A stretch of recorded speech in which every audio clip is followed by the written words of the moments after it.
नमस्कार, मैं हूं आपके साथ अंकिता पाल। बुलेटिन की शुरुआत करते हैं। मुख्यमंत्री भजनलाल शर्मा ने 14 अगस्त को प्रस्तावित बीकानेर दौरे को लेकर गोद विधायक गोवर्धन वर्मा ने बीजेपी संभाग कार्यालय में प्रेस कॉन्फ्रेंस का आयोजन किया है, जहां विधायक गोवर्धन वर्मा ने संबोधित करते हुए कहा कि मुख्यमंत्री पहले बॉर्डर पर जाकर बीएसएफ के कार्यक्रम में भाग लेंगे, उसके बाद शहर के कार्यक्रम में 1.5 साल के कार्यकाल में किए गए विकास कार्यों के बारे में भी सातों विधानसभा के कार्यकर्ताओं से चर्चा करेंगे।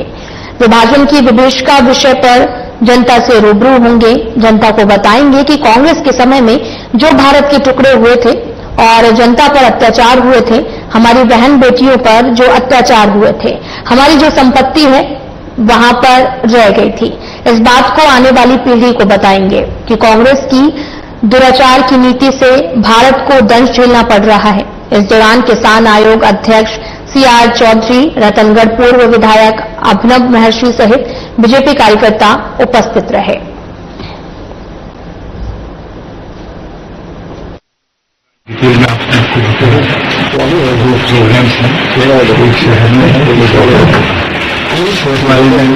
युवा सभी लोगों के लिए है, जो कि एक्चुअल में विभाजन विभीषिका को बात करने लगे, क्योंकि आज के युवा को जानकारी देना अच्छा और इसके लिए गवर्नमेंट हमें तो धन्यवाद दूंगा माननीय प्रधानमंत्री जी, जिन्होंने पहली बार विचार किया, इसको विभाजन विभीषिका को दबा दिया। उसको प्रधानमंत्री जी ने 14 तारीख का दिन विभाजन है, 14 अगस्त के दिन हर साल अब एक दिवस मनाया जाता है, स्मृति दिवस है। और अभी जो है, क्योंकि हर साल भी 15 अगस्त से 13 अगस्त से लगा करके हमारी पार्टी कार्यक्रम रखी तिरंगा यात्रा, हर घर तिरंगा, घर घर तिरंगा। इस वर्ष भी 10 तारीख से लगा के 14 तारीख तक ये कार्यक्रम हो जाता है। और वो कार्यक्रम जैसे तिरंगा यात्रा, इसी प्रकार से घर घर तिरंगा और विभाजन विभीषिका, इसके ऊपर 14 को रखा गया। इसके सभी जगहों के सभी विधानसभा क्षेत्र में सभी जिला, इसकी जानकारी आपके मार्फत आम लोगों को पहुंचे, इसी के लिए आप बताएं। बाकी जहाँ तक डेवलपमेंट का मामला है, मैं सोचता हूँ कि पार्टियों का हमारे यहाँ घोषणा पत्र नहीं होता है, हमारे यहाँ को एक संकल्प पत्र, और उस संकल्प पत्र का धन्यवाद सरकार को हम धन्यवाद देते हैं। मोर देन 70% कवर किया, चाहे पानी का मामला हो, चाहे रोड्स का मामला हो। उस 14 तारीख को यहाँ पर बीकानेर में पधार रहे हैं। बीकानेर में उनके 2 कार्यक्रम अभी रखे हुए हैं। पहला कार्यक्रम तो हमारे यहाँ पर बीकानेर में होगा, तो पोलो टेक्निक को लेकर भी हमने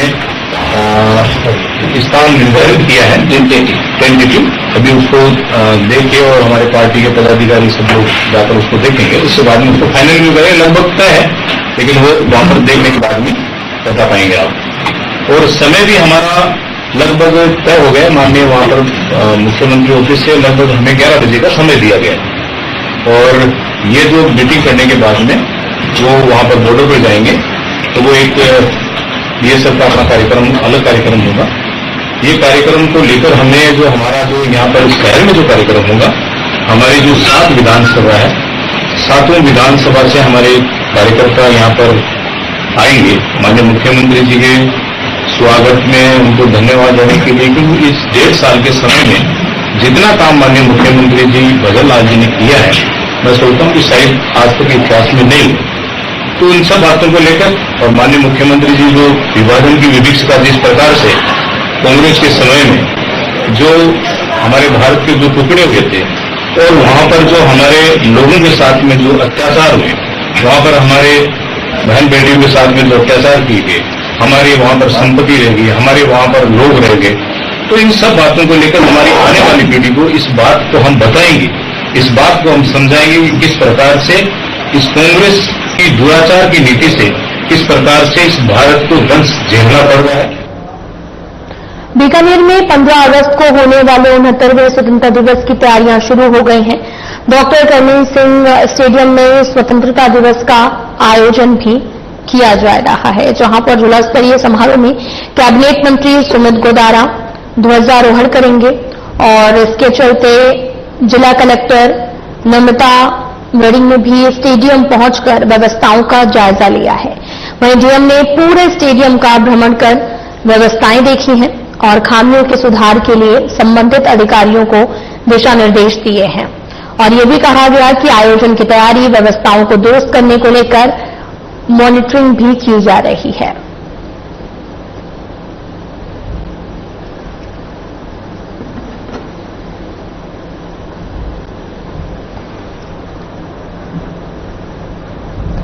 भरतपुर के दौरे पर आए राज्य के मुख्य सचिव सुधांशु पंत ने रविवार को जब संभाग के सबसे बड़े आरबीएम अस्पताल का निरीक्षण किया तो सचिव सुधांशु पंत वहां की साफ सफाई में बरती जा रही गंभीर लापरवाही को देखकर दंग रह गए हैं। साथ ही उन्होंने ये भी उनको कहना पड़ा कि यहां के हालात बहुत खराब तो हैं और यहां की लापरवाही मरीजों के लिए भी घातक है। उन्होंने आरबीएम अस्पताल में ऑर्थोपेडिक वार्ड में गंदगी को देखकर नाराजगी जताते हुए कहा कि अस्पताल में सफाई व्यवस्था अच्छी नहीं है। शौचालयों की व्यवस्था काफी खराब है, उसमें बहुत सुधार की गुंजाइश है। अस्पताल में साफ सफाई अच्छी होनी चाहिए। सफाई नहीं होगी तो मरीजों में इंफेक्शन का भी खतरा बढ़ जाता है। अपने इस दौरे में मुख्य सचिव ने शहर की सीएफडीसी, गंगा मंदिर, बिहारी मंदिर का भी निरीक्षण किया है।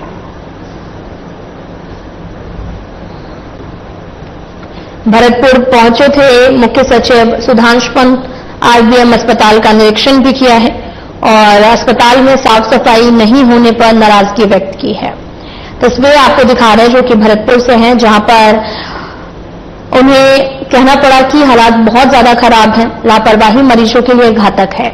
उन्होंने आरबीएम अस्पताल में ऑर्थोपेडिक वार्ड में गंदगी को देखकर नाराजगी जताते हुए कहा कि अस्पताल में सफाई व्यवस्था अच्छी नहीं है, शौचालयों की व्यवस्था काफी खराब है, उसमें बहुत सुधार की गुंजाइश है। साथ ही अस्पताल में साफ सफाई अच्छी होनी चाहिए। सफाई नहीं होगी तो मरीजों में इंफेक्शन का खतरा भी बढ़ जाता है।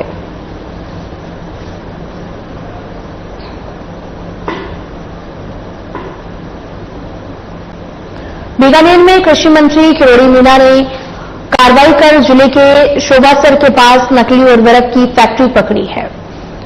आपको बता दें कि पीओपी की फैक्ट्री में नकली उर्वरक नामक नमक बनाया जा रहा था। वहीं जांच दल ने पीओपी दाने के कट्टे भी जब्त किए हैं। इस सामग्री से नकली फर्टिलाइजर बन रहे थे और इसके चलते डिप्टी डायरेक्टर एग्रीकल्चर जयदीप डोगने ने मौके पर पहुंचकर देर रात मामले की कार्रवाई भी की है। तो आपको बताते चले कि डिप्टी डायरेक्टर एग्रीकल्चर जयदीप डोगने ने ये कार्रवाई की है।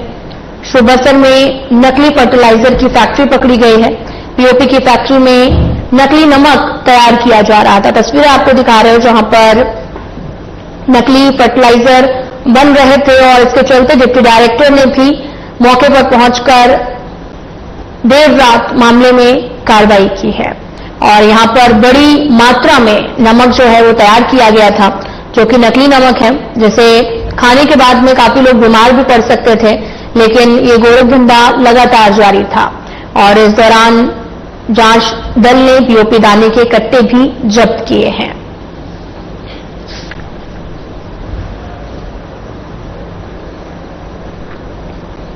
जोधपुर में आजादी का अमृत महोत्सव के अंतर्गत चल रहे हर घर तिरंगा अभियान में जिले के ग्रामीण क्षेत्रों में देशभक्ति का उत्साह चरम पर है। राष्ट्रीय अध्यक्ष के सम्मान और स्वतंत्रता सेनानी के बलिदान को स्मरण करने के उद्देश्य से गांवों में प्रभात रैली, मोटरसाइकिल रैली और शपथ ग्रहण जैसे कार्यक्रमों का आयोजन किया गया है, जिसमें युवाओं से लेकर बुजुर्गों तक ने बढ़ चढ़कर भाग लिया है। और सुबह सुबह ग्रामीणों ने हाथों में तिरंगा लेकर प्रभात रैली निकाली। इस दौरान गलियों और चौपालों में देशभक्ति के गीत गूंजते रहे और राष्ट्र प्रेम के नारे पूरे वातावरण में प्रतिध्वनित होते रहे। रैली में युवाओं ने बाइक पर तिरंगा फहराकर विशेष आकर्षण पैदा किया है। तिरंगे से सजी हुई बाइक रैली ने गांव में एकता, उत्साह और गौरव का माहौल बना दिया। वहीं कार्यक्रम के अंत में ग्रामीणों ने हर घर तिरंगा अभियान के अंतर्गत सामूहिक शपथ ली है। उन्होंने संकल्प लिया कि स्वतंत्रता दिवस पर हर घर पर तिरंगा फहराएंगे, राष्ट्रीय ध्वज का सम्मान करेंगे और आने वाली पीढ़ियों को भी इसकी महत्वता से अवगत कराएंगे। वहीं जिला परिषद के मुख्य कार्यकारी अधिकारी आशीष कुमार मिश्रा ने कहा कि ग्रामीण क्षेत्रों में इस तरह की गतिविधियां अभियान को जन जन तक पहुंचाने में अहम भूमिका निभा रही हैं। आपको बताते चलें कि हर घर तिरंगा अभियान को लेकर ग्रामीणों में काफी ज्यादा उत्साह जो है वो देखने को मिल रहा। प्रभात फेरी का भी आयोजन किया जा रहा है और इसमें लोग भी काफी ज्यादा हिस्सा लेते हुए नजर आए और लोगों को जागरूक भी किया जा रहा। आपको बताते चलें कि आने वाली पीढ़ियों को भी इसकी महत्वता से अवगत कराएंगे। वहीं जिला परिषद के मुख्य कार्यकारी अधिकारी आशीष कुमार मिश्रा ने ग्रामीण क्षेत्रों में इस तरह की गतिविधियां अभियान को जन जन तक पहुंचाने में अहम भूमिका निभा रहे हैं।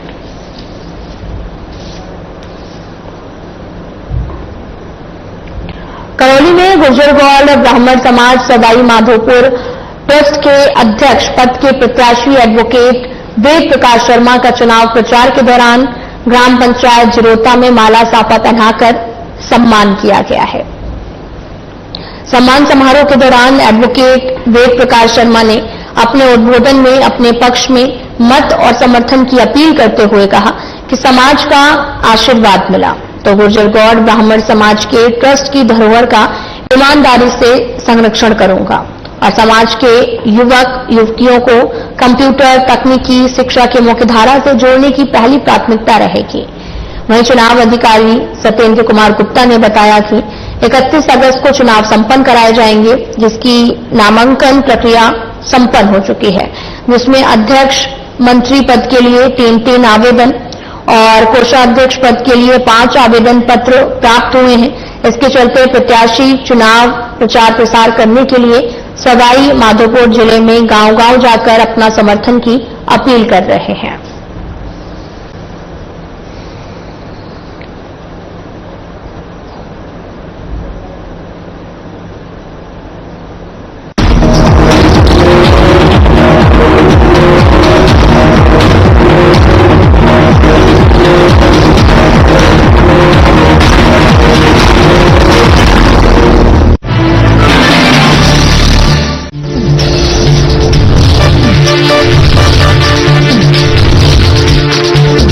साधना इंस्टीट्यूट के छात्र हर साल नए नए जगहों पर नए नए संस्थानों पर काम करने के लिए जाते हैं, उन्हें प्लेसमेंट मिलता है और साथ ही साथ वो संस्थानों का और साधना इंस्टीट्यूट का नाम भी रोशन करते हैं। तो अगर आप इलेक्ट्रॉनिक मीडिया मास कम्युनिकेशन में अपना करियर बनाना चाहते हैं तो साधना इंस्टीट्यूट आपके लिए एक सबसे बढ़िया विकल्प।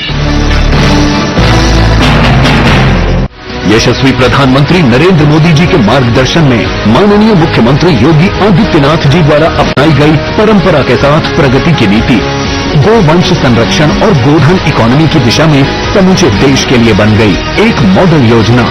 2018-19 में निराश्रित गोवंश की समस्या के निदान हेतु स्पष्ट नीति निर्धारण के बाद प्रदेश में अवैध बूचड़खाने बंद हो गए। 2017 से पहले सिर्फ 100 गो आश्रय स्थल थे। 2025 में जिनकी संख्या 7,700 से भी अधिक हो चुकी है। मुख्यमंत्री सहभागिता योजना के अंतर्गत गोवंश के भरण पोषण के लिए डीबीटी के माध्यम से वितरित की जा रही है सहायता राशि। 2017 के बाद गोधन उत्पादों के अर्थतंत्र को पहली बार समझा गया तो आर्थिक उन्नति का नया मॉडल भी स्थापित हो गया। महिला स्वयं सहायता समूहों की सक्रिय भूमिका ने ग्रामीण क्षेत्रों में सृजित किए रोजगार के नए अवसर। काम दमदार, डबल इंजन सरकार। क्या आप दुबले पतले कमजोर हैं? आपकी सेहत नहीं बनती, भूख कम लगती है, वजन नहीं बढ़ता? दरअसल मेन बात खाना पीना नहीं है, मेन बात है खाया पिया लगना। और अगर खाया पिया लगेगा ही नहीं तो आपकी सेहत बनेगी कैसे? इसलिए हमारी संस्था सन्यासी आयुर्वेदा ने एक ऐसी दवा का निर्माण किया है जो कि आपके लिवर, आपके पाचन तंत्र को दुरुस्त करने का काम करती है, ताकि आप जो भी खाएं उसका पूरे का पूरा निचोड़ आपके शरीर को लगे, आपकी भूख बढ़े, खाया पिया सही से लगे, नया खून बने, हड्डियों में जान आए, वजन बढ़े और आप मोटे तगड़े खूबसूरत पर्सनैलिटी के मालिक बन जाए। सिर्फ 699 रुपए की पूरे 1 महीने की दवा होती है और आप इसे घर बैठे 011-45454545 पर फोन करके दवा मंगवा सकते हैं।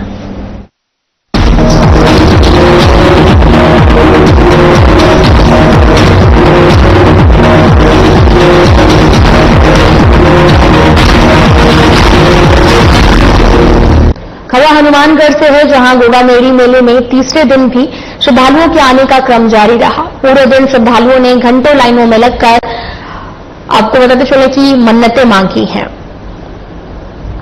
और साथ ही इस दौरान गोगा जी के जयकारे लगाते हुए भक्त आगे बढ़ रहे थे। वहीं देवस्थान विभाग के सहायक आयुक्त ओम प्रकाश ने बताया कि मेले में विभाग की तरफ से इस बार की श्रद्धालुओं की सुविधा को देखते हुए अलग अलग बैरिकेड्स की व्यवस्था की गई है, ताकि तमाम तरह की परेशानियां जो लोगों में देखने को मिलती थी, ऐसी कोई परेशानी ना देखने को मिले। गोगामेड़ी मेले में काफी ज्यादा भक्त जो हैं और साथ ही काफी संख्या में लोग यहां पर पहुंचते हैं और इस दौरान काफी सुरक्षा व्यवस्था भी की गई है, ताकि किसी को किसी तरह की कोई भी समस्या देखने को ना मिले। धूप लगाकर भक्तों ने मन्नतें भी मांगी हैं। दरअसल आपको बताते चले कि गोगा जी एक लोक देवता माने जाते हैं, जिनकी पूजा विशेष रूप से की जाती है और उनका मेला भी जो है वो हर साल कृष्ण पक्ष पंचमी से शुरू होता है और लगभग 5 दिन तक चलता है। श्रद्धालु दूर दूर से यहां पर आकर नाग देवता को प्रसन्न करते हैं और अपनी मनोकामना पूरी होने की कामना करते हैं। साथ ही मेले में धार्मिक अनुष्ठान, झांकियां, अखाड़े, लोक नृत्य और मेलों के पारंपरिक बाजार भी लगते हैं और इस दौरान गोगामेड़ी मेला में काफी ज्यादा भक्तों की भीड़ जो है वो उमड़ती है। धूप लगाकर भक्तों ने अपनी मन्नतें भी मांगी हैं।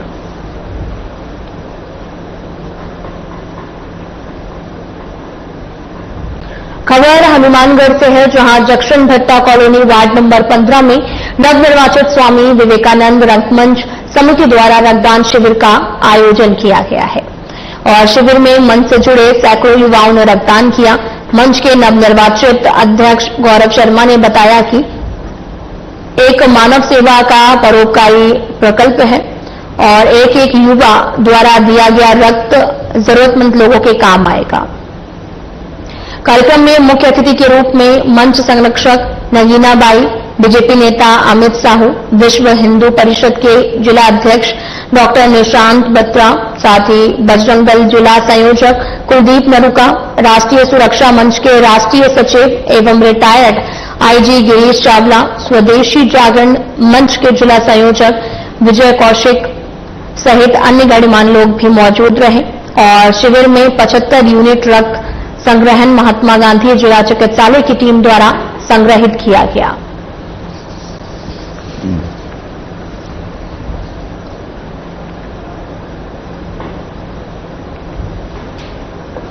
धौलपुर में जिला पुलिस अधीक्षक विकास सागवान ने दिहोली और राजाखेड़ा पुलिस थानों का निरीक्षण किया है। इस दौरान उन्होंने थानों पर पदस्थापित थानाधिकारियों, पुलिसकर्मियों से इलाके संबंधी जानकारी भी ली है और उन्हें आवश्यक दिशा निर्देश दिए हैं। इस दौरान थाना भवन परिसर में बने मैप्स और बैरकों का निरीक्षण किया। इसके साथ ही थाना मालखाना, थाना कार्यालय के महत्वपूर्ण रजिस्ट्रारों, अपराध रजिस्टर और साथ ही त्योहार रजिस्टर, भूमि विवाद, एचएस, महिला उत्पीड़न, हत्या, गुमशुदा, पासपोर्ट आदि रजिस्ट्रारों का गहनता से अवलोकन कर संबंधित थानों को दिया गया है। और इस दौरान पुलिस अधीक्षक ने कहा कि पुलिस थाना में आने वाले फरियादियों की शिकायत को गंभीरता से सुना जाए, उसका समय से निस्तारण किया जाए। इसके अलावा पुलिस थाने में आने वाले किसी भी फरियादी को कोई भी परेशानी ना हो, इसका ध्यान रखा जाए।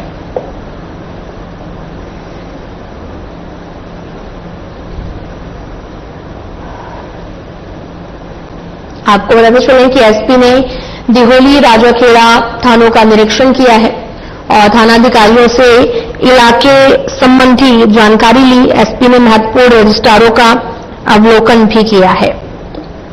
धौलपुर में जिला पुलिस अधीक्षक विकास सागवान ने दिहोली और राजाखेड़ा पुलिस थानों का निरीक्षण किया। इस दौरान उन्होंने थानों का पदस्थापित थानाधिकारी पुलिसकर्मियों से जानकारी भी ली है।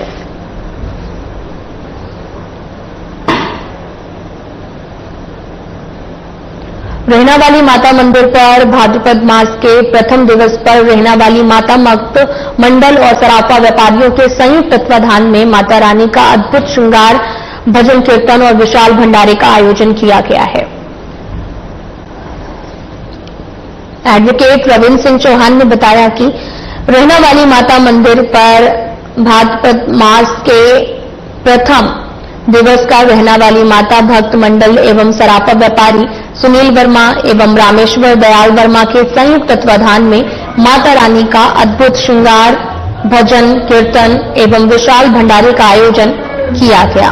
भजन गायिका सपना वर्मा, नेहा शर्मा, रेखा शर्मा ने अपने भजनों से सभी को मंत्रमुग्ध कर दिया और माता रानी को रिझाया। कार्यक्रम के समापन पर सराफा व्यापारी सुनील वर्मा और रामेश्वर दयाल वर्मा ने सभी भक्तजनों को धन्यवाद ज्ञापित करते हुए कहा कि इस तरह के आयोजन से प्रेम, स्नेह और सद्भाव की भावना, सनातन धर्म की संस्कृति को बढ़ावा मिलता है।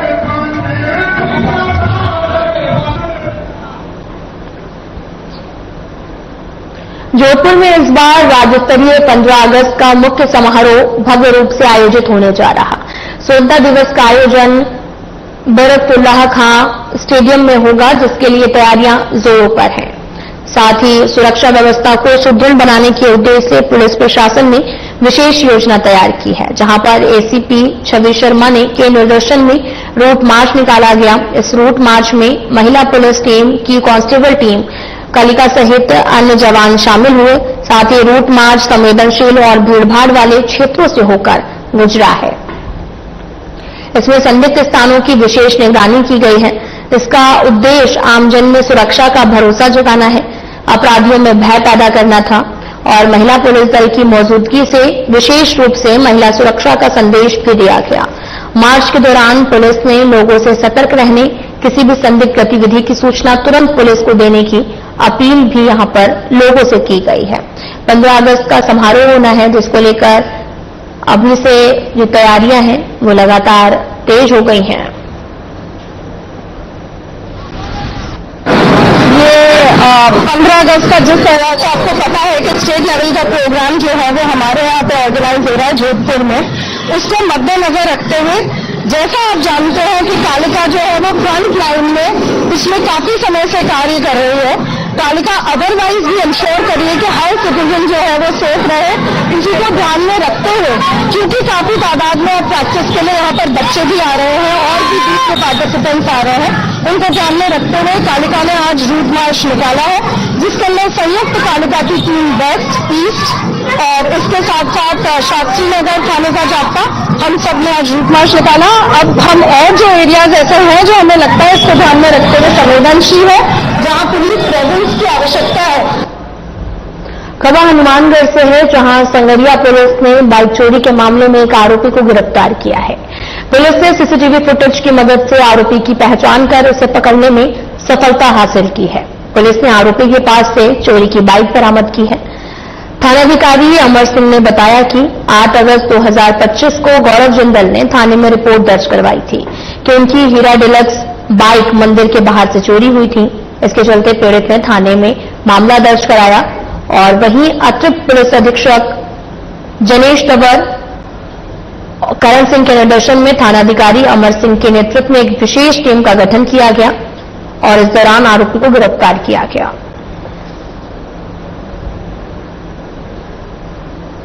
खबर हनुमानगढ़ से है, जहां संगरिया क्षेत्र में एक युवक ने लूट की झूठी वारदात रचकर कंपनी के ऊपर हड़पने का आरोप लगाया है। घटना 8 अगस्त की रात की है, जब संगरिया थाना पुलिस को सूचना मिली कि भगतपुरा पुल से 36 हैंड रोड पर गौशाला के पास एक युवक बेहोश हालत में पड़ा है। अतिरिक्त पुलिस अधीक्षक जनेश तंवर के निर्देशन में पुलिस टीम मौके पर पहुंची। वहां अरकी निवासी कुलदीप सिंह मिला और कुलदीप ने बताया कि वह cyton credit care private limited company में एरिया मैनेजर के पद पर कार्यरत है। उसने दावा किया कि लोहगढ़ में 30,000 रुपए के कलेक्शन करके लौटते समय 2 बाइक पर सवार 3 युवकों ने उसे घेर कर मारपीट की है। उसने कहा कि आरोपियों ने चाकू से हाथ में चोट पहुंचाई और 22,000 रुपए लेकर फरार हो गए। मामला संगीन लगा, लेकिन पुलिस ने जब घटनास्थल के आसपास सीसीटीवी कैमरों की फुटेज की जांच की तो मामला संदिग्ध नजर आया। पुलिस ने कुलदीप से पूछताछ की और उसके मोबाइल की जांच भी की है। जांच में पता चला कि 18,000 रुपए अपने साले यूनिट सेंटर से ऑनलाइन ट्रांसफर कराया था। पूछताछ में सामने आया कि कुलदीप ने अपने ऊपर झूठी लूट और मारपीट की कहानी गढ़ी। उसका मकसद कंपनी के रुपए हड़पना था, लेकिन पुलिस की सख्ती के आगे उसकी साजिश बेनकाब हो गई।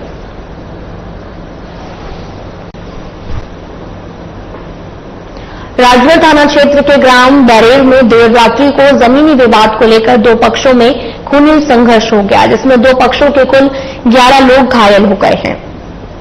विवाद में दोनों पक्षों के लोग गंभीर रूप से घायल हुए हैं। वहीं सभी घायलों को इलाज के लिए अस्पताल लाया गया। पुलिस ने मौके पर पहुंचकर घटना की जानकारी दी। साथ ही विवादित जमीन पर दूसरा पक्ष कब्जा करने, जेसीबी से समतल करने आया था। विरोध करने पर 20-22 लोगों ने हमला कर दिया। दूसरे पक्ष के अनुसार करीब 20 लोग लाठी डंडे और कुल्हाड़ी लेकर घर में घुस आए और हमला कर दिया। उसके बाद उनके परिवार वाले घायल हो गए, जिसका वीडियो भी सामने आया है।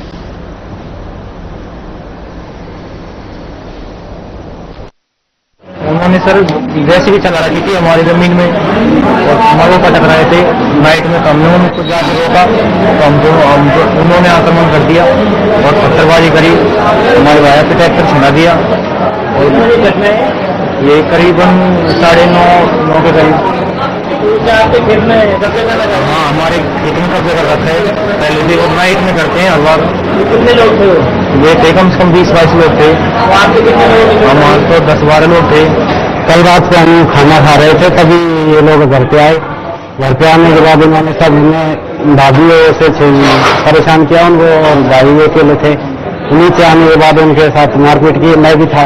सबके साथ मारपीट करने के बाद सारे 15-20 जने थे। फिर राम, मुनीराम, छोटेलाल का छोरा और उनकी बहू थी, और गिरिराज का लड़का था एक। उन्होंने मेरे सर पे वार किया। ये सर फोड़ दिया और मेरे पापा जी और चाचा का सबका सर फोड़ दिया। में इतना ही। नमस्कार।